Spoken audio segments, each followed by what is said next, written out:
So if it's 80 million that were infiltrated, okay, if that's an accurate number of an infiltration of this type of technology or warfare, and it's due to the vaccine, a majority of these people would never even come forward. Okay, like that's like the state of everything. Because how would they ever explain what it is unless they have? Because it's not something that you see anywhere. It's not really going out in the media the way it needs to go out. But it is a form of infiltration. So it is warfare. It is straight up warfare. And then how do you prove that? Through a justice system. How do you prove that? How many victims would you need to have? They're so intent with targeting, okay? The way they target is crazy, okay? And they did it to a lot of people that took a stand against Trump, okay? A lot of people were targeted. Stormy Daniels' lawyer, Mike Avenatti, right? Remember that whole debacle? I think back to that now and I think, was he set up? Was he framed? Because that's how they work. That's how they work. So it made it all of a sudden, it made it look like he was the bad guy and he was taking money from her, but that could have been set up, okay? That could have been set up or framed for that to happen, okay?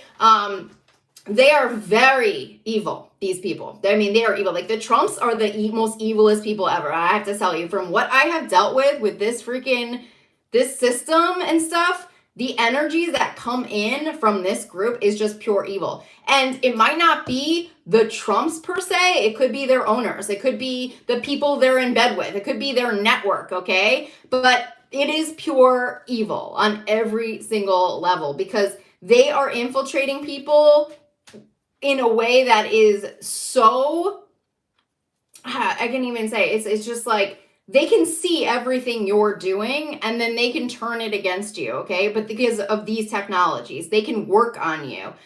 They are torturing people. And I'm not the first one that they've done this to. There are so many people they have done this to. And that's the saddest thing, is that not many people even come forward. And I think about that a lot. I remember thinking to myself, I was watching the Leah Remini docuseries on Scientology, and I remembered that one of the people who was a member, their husband was experiencing some issues or whatever, and he had to lie about who he was. And I don't know if he was gay or not. I don't remember what the situation was, but he had done something that was not in alignment with the church. And he felt at that time that he couldn't even tell his wife because as part of that group, cult, there can't be any secrets ever. And everything has to be reported. So if you don't do anything, if you don't do something right, if you don't follow whatever their rules are or their orders, then they have to tell on you, okay? They have to report it. It doesn't matter. There's no loyalty with husband and wife in that church. There's no loyalty there. And so if he were to come clean with her, she would have to report her husband. And that could mean some serious consequences for them, okay, as a couple, in terms of even how they interact with each other. And he committed suicide. And she struggled with that because she knew that if he even were to confide in her about what really happened, that she would have betrayed him and turned her back on him. And to sit with that, knowing that she would have to do that to someone she loved more than ever, and then she ended up losing them because they couldn't tell her the truth.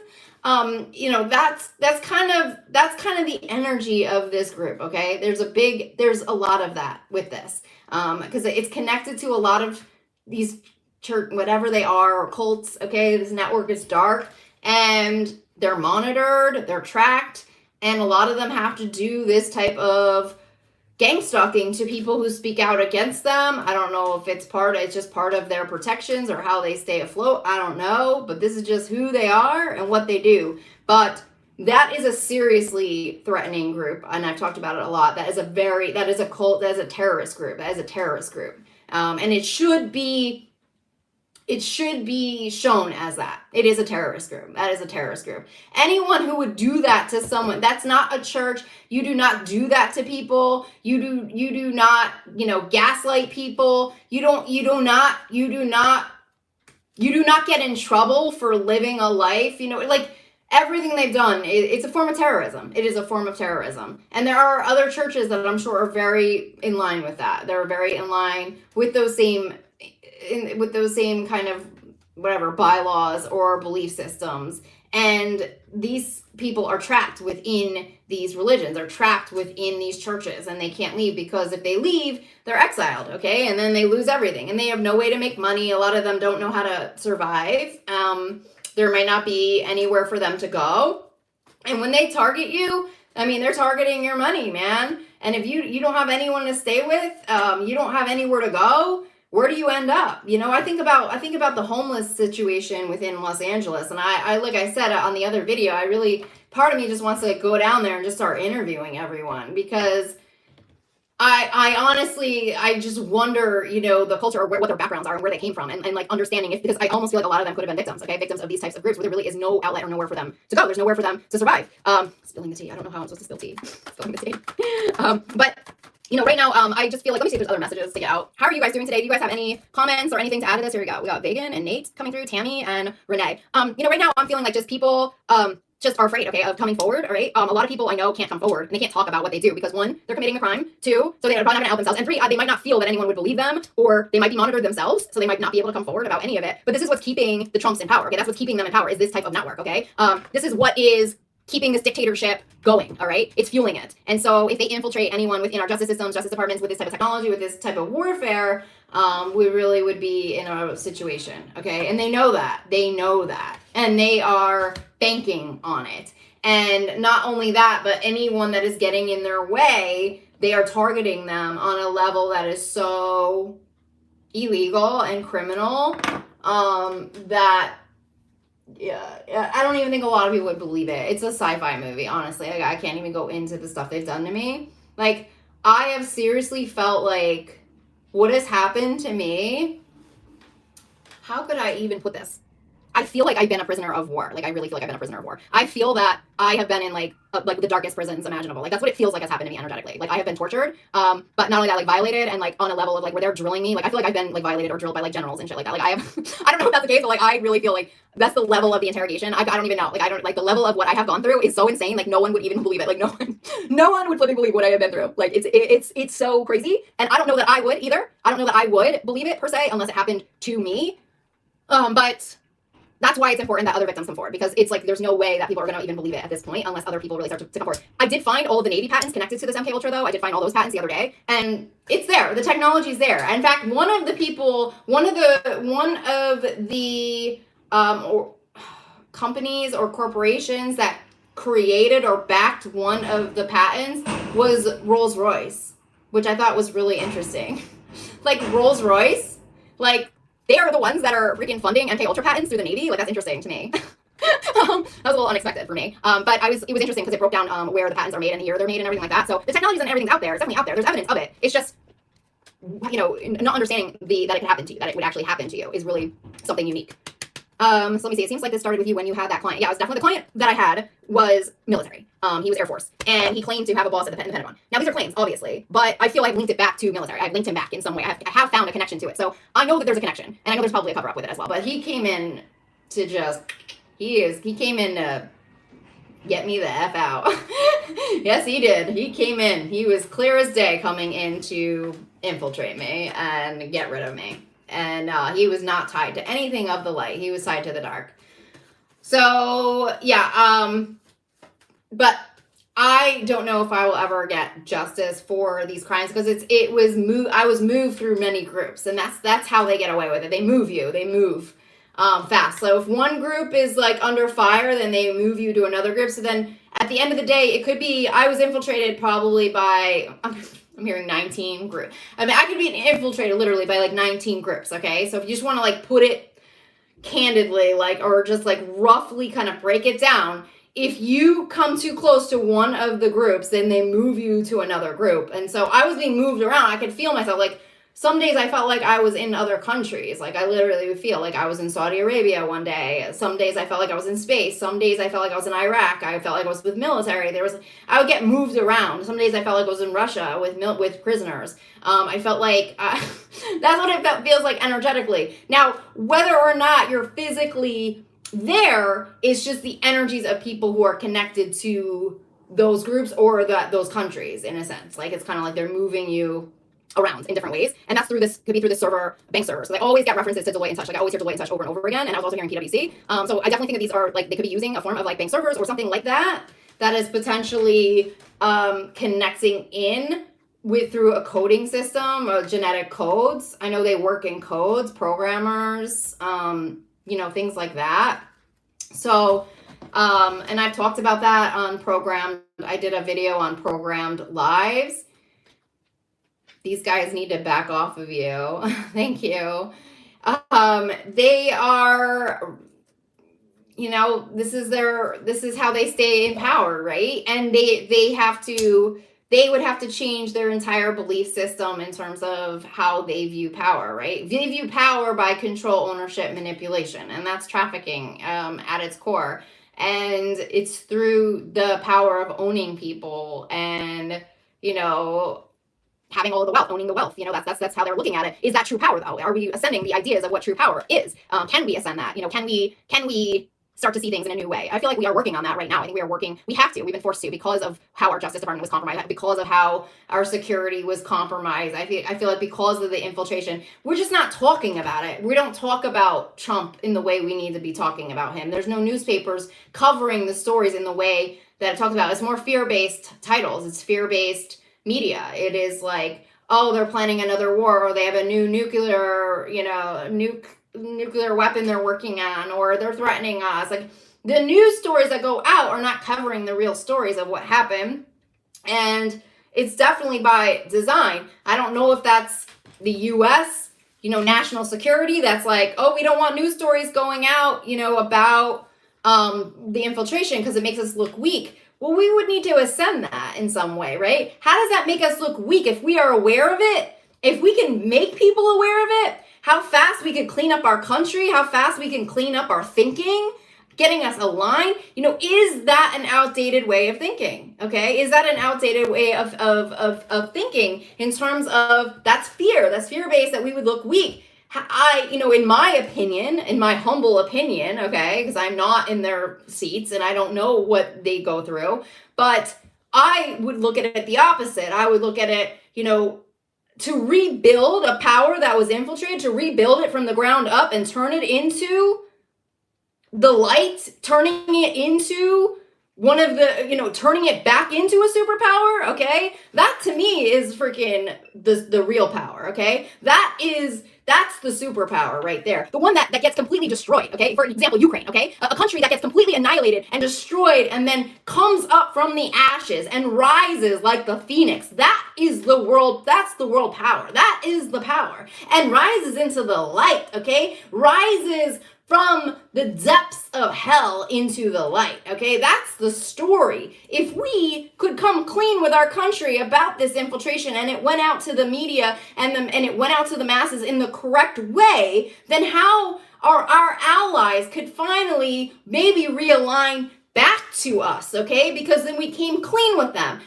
Do our allies fully trust us? Do they trust our military? Do they trust us because of this infiltration? Like, I think of things in terms of a global viewpoint, okay? In terms of how the world sees us and how if all of a sudden we are not trusted, okay, because of we haven't come clean with the truth of what happened. You know what I mean? How does that affect us in terms of where we stand? And how can allies align to us if we're not standing in our own truth? If we're not standing in the truth of what happened? If we're not in alignment as a country, we're divided. How would anyone be able to stand by us, and stay beside and be able to create their steps forward, okay? How would they be able to step forward? I think is a key thing, because they might be going into fear and going, oh God, if the U.S. is taken, then we're done. You know what I mean? Like, where are they sitting? And then how does that affect them? Because all the powerhouses then start going down, you know what I mean? Because we're not standing in our truth anymore. We're not living in the truth. We're living in fear at that point. We're living in a compromised state of fear. And then we start giving in to the enemy. So we have to, I think, look at things differently. I think I think that could be a way that national security, in some way, the imaging of our country, it might not be really for our country, if that makes sense. It's keeping us in the illusion. It's keeping us in the delusion. And until we can come clean with who the true enemies are in our country and really talk about it in a way that is so in your face and so matter of fact, there is no gray area anymore. There is no gray area.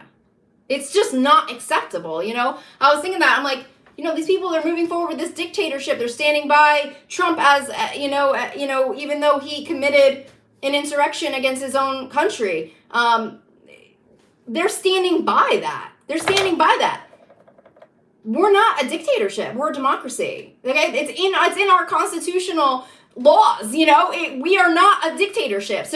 So why do you think you could turn it into a dictatorship? It's not even up for conversation. It's not a debate. You don't get to decide. It's not your decision. So you don't uphold the democracy. You step down. You stand down, Matt Gaetz. You stand down, Marjorie. You stand down. You stand down. You do not support the Constitution anymore. You can't uphold your office. You are no longer fit. That's it. It's like plain as day. Dictatorship doesn't come in. It doesn't come in. It's not up for debate. And that's the things that I think are just, we don't talk like that. We don't talk like that in our country. We don't talk along those lines in terms of, what are you talking about? What is that conversation? There's no gray area. There's no gray area with what happened.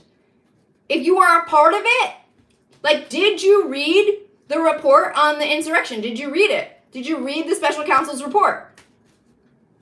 Did you? You know, how many people have read the Mueller report? That Mueller report should be in every freaking police department, okay? It should be in every police department. Every police officer should be forced to read the Mueller report, and then they should be forced to talk about it, okay? Because why did we have a special counsel come in? Why? Why did we even do that? Why did we even waste our freaking time? You know what I mean? If we can't freaking look at facts, we can't, it's not a debate. It's not like that didn't happen. You know what I mean? It's not a conspiracy, the Mueller report. The insurrection report is not a conspiracy. These are facts. I mean, there's nothing there's no debate about it. These are facts. These are investigative facts, okay? So if we can't handle facts, then we can't uphold our oath. How do you uphold oath without the facts? So that's the stuff I feel like we need to start talking about with our country, about truth and facts. Okay? It's not up for debate. It's not negotiable. They are recommending that man never holds office again. Why would you not uphold that if you are a member of Congress? Why would you not uphold that report? These are 800 and 400 pages reports, okay? These are not small reports. A lot of work that goes into these reports. So anyways, I just kind of wanted to leave that there because I think that this is the stuff that we have to really keep talking about and shining the light on, and we cannot go into fear. We cannot go into fear at all. We have to break through the illusion. We have to break through it in every way, in every church, in every society, group, okay, network, country. We have to break through. We have to break through to the truth because it's not acceptable. There is no gray area. It is not acceptable. A dictatorship is not acceptable. We are not going back to World War II. No, it is not happening. We have to stand firm in that as a globe. No, we are not going back to World War II. That will never happen, okay? So anything that's aligned to World War II leaves. It's not up for negotiation. It leaves. That's it. Get rid of it. Get it out, okay? Get the AI shut down. Get the system shut down. Get it shut down. It's done. It's not up for negotiation. We're not doing it. It's over. It ended. You know what I mean? It freaking ended. These wars ended. Like the Confederacy, it ended. It freaking ended. You know? It's not okay. It's not okay, you know? You want to be a racist? Then we have to educate you. We got to educate you. That is now we know we have to educate you. We have to educate all the races. Let's send you to Africa. Maybe you can do some education there and start learning about other cultures, okay? And start understanding and having more of a humane perspective and respect for that culture. Understand what happened with slavery, okay? Understand it, you know? These are the things we have to start doing. We cannot be stuck anymore. This is ridiculous. You know? You a racist? Okay, we're gonna ship you out. We'll ship you right on out. You go to Africa now. You go to freaking Africa, okay? And you're gonna live and be around them, and you're gonna learn. You're gonna learn how to act, okay? You're gonna learn about other cultures, because obviously you're ignorant, okay? There you go. It is segregation that is keeping us apart. It is segregation. It is how our systems are set up. It is our police departments that keep us in racism. It is the police departments, hands down, the police departments. I will say here, I know for a fact there are only white police departments, and that has to change. That has to freaking change, because that's where the racism lies. And it all goes back, okay? And we have to understand the origin of racism and what happened to the, I don't want to go into it right now, but we do have to understand why and how people do not have equal rights in our country. We cannot sit here and say, oh, they have the same opportunities. They don't. They freaking don't. And I feel like I'm a victim of white slavery, okay? So I'm going through a version of that on the other spectrum, which is called white slavery, and that happens with trafficking and women, okay? So I'm going through that right now, and all of it is not okay, and all of it needs to stop. So anyways, I'll leave you guys there.